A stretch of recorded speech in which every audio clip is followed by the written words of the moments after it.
इलायची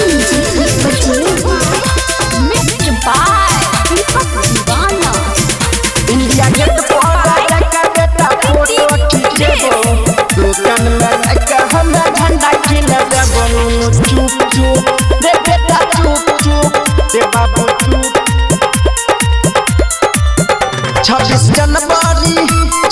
जनवरी एले तोरा संग बेटा जेबो, दुकान में जाकर झंडा किन देबो। नुनु चुप चुप रे बेटा चुप चुप रे बाबू चुप चुप रे बाबू चुप चुप। इंडिया गेट पर जाकर बेटा फोटो खींचबो, दुकान में जाकर हम झंडा किन देबो। नुनु चुप चुप रे बेटा चुप चुप रे बाबू चुप चुप रे सोना चुप चुप।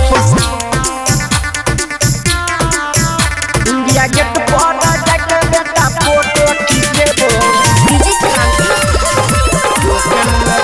हम झंडा किन देबो। नुनु चुप चुप रे बेटा चुप चुप रे बाबू चुप चुप रे सोना चुप चुप।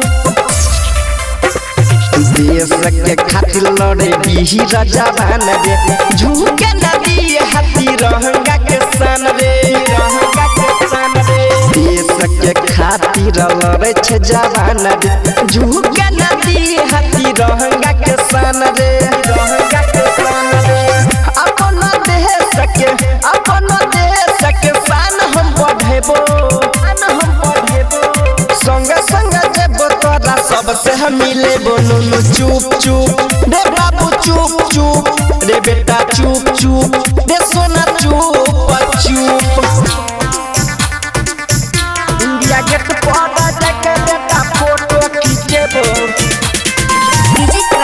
दुकान में जाकर हम झंडा किन देबो। नुनु चुप चुप रे बेटा चुप चुप रे बाबू चुप चुप रे सोना चुप चुप। सबसे ऊंचा पहाड़ तीन रंग तिरंगा, कोरी है शहीद जे तोरे पंगा, तोरे पंगा। सबसे ऊंचा पहाड़ तीन रंग तिरंगा, कोरी है शहीद जे तोरे पंगा, तोरे पंगा। नीतीश निरंजन के साथ लग जेबो, साथ लग जेबो। स्कूल में जाकर पढ़ा शादी किएबो। नुनु चुप चुप रे बाबू चुप चुप रे बेटा चुप चुप रे सोना चुप चुप। जय Hind. LIC music recording studio Triveniganj Supaul.